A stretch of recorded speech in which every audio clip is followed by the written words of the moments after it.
Greetings again. This is Mr. Jesus Lopez. Okay, trying to do this quick. The subject for today, September 27th, actually probably be September 20th, the year 2006, is very simple.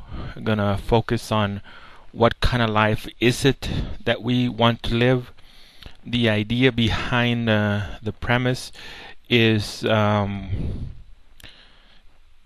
the two options that we have. If you look at life from the modern perspective, from what I call the modern goals, what you and I are attempting to do, it appears that we're trying to live a rather superficial life.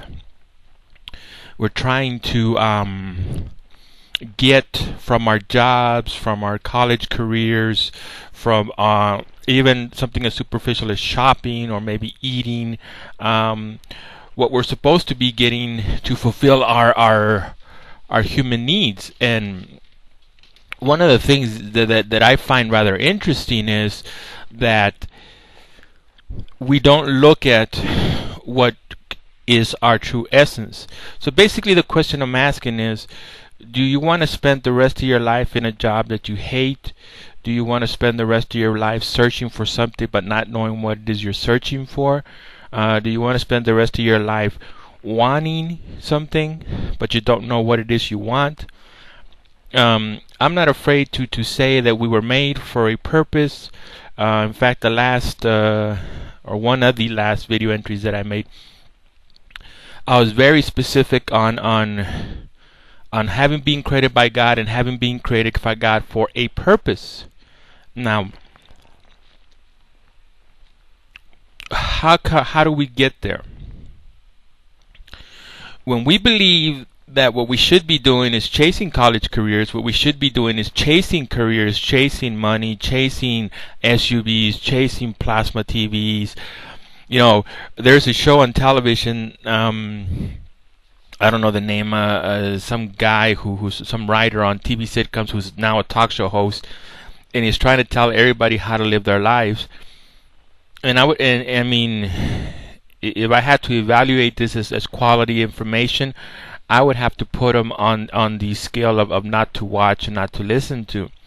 One of the programs that they had on was, what do men consider sexy? And from what I got from it is sexy to the point where you're attracting men so you're able to have a relationship. And I thought that was rather peculiar because that's not the starting point. When you're thinking of someone to date, when you're thinking of someone to marry, you shouldn't be thinking about how they look in a bikini, how would they look in lingerie, how would they look with no clothes on, would I enjoy making love to their body? I mean, if you sit down and have a real heart-to-heart conversation with yourself, you're going to figure out that you want more. The word that came to my mind watching this program was substance. There was no substance there. Outside of the superficial, the physical, they spent a lot of time talking about breasts. Outside of that, there was no substance. And you're going to be spending a lot of time with the person. See, that's how we work. We think we don't work that way, but we do want to be with one person. We want to be in a monogamous relationship. We have gotten different messages from society, but those messages, when you see people, when you talk to people, I'm going to say this again, I have not met a person who has had their cake and ate it too and is absolutely happy. Have not met that person. I've met a lot of people abusing drugs, a lot of people abusing alcohol, and I've met a lot of people abusing themselves, moving from one relationship to another, but they don't get to that point where they say, this is what I want. And they get to be 40 or 50 years old. I mean, that's sad. A 50-year-old person with a body covered in tattoos, spending his nights in sex clubs, still looking, still searching, still trying to find that elusive life goal. That's pretty damn sad. And that doesn't have to be you. I mean, when you get a perspective of life, see, this is how simple I think it is. We have to work because we need to make money to pay bills. That's just the reality of life. However you work.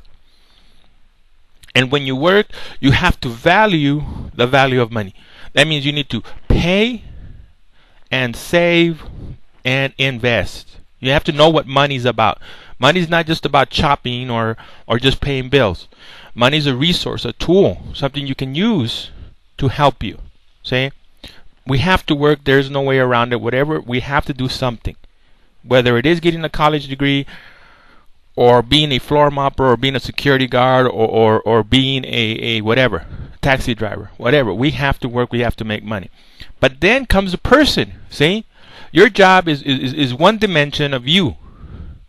The rest is enjoying your life, having fun. And you can't have fun doing one thing over and over again. There has to be lots of stuff in there. That's why. That's the only way I can put it.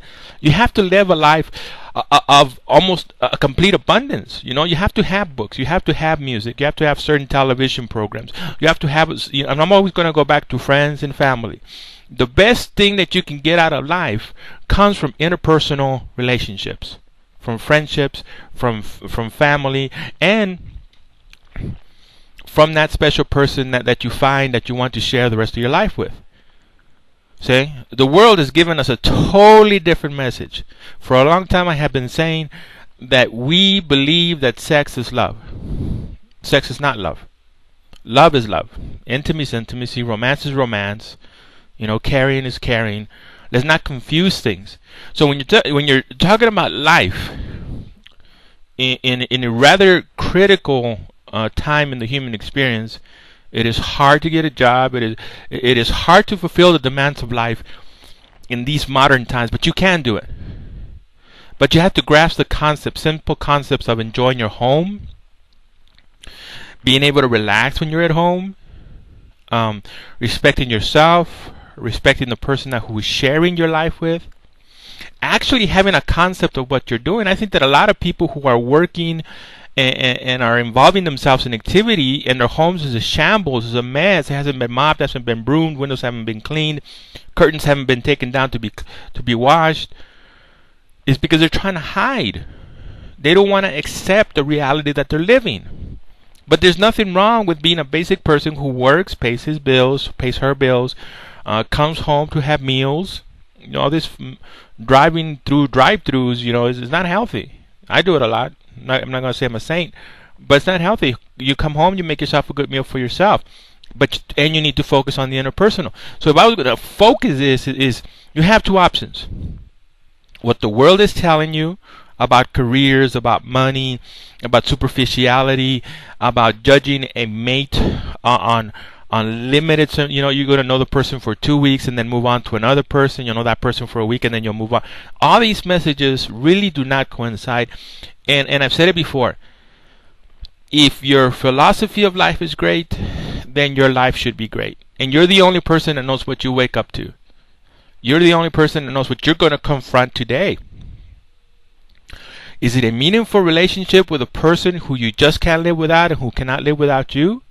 Is it a life of responsibility and organization when you're paying your bills and you're also saving and investing? Is it a life that you're grateful to have and you're able to enjoy, whether you're in a home or you're in your home or whether you're in the park? These are not hard concepts.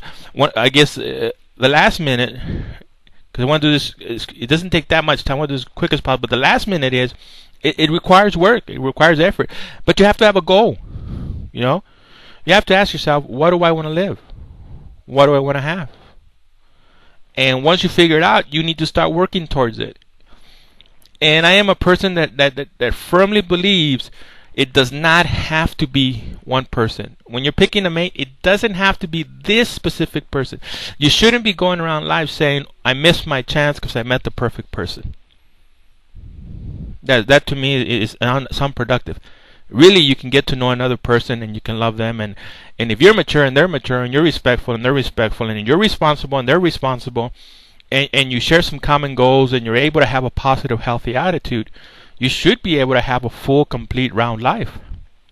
Again, thank you for listening. I wish you well.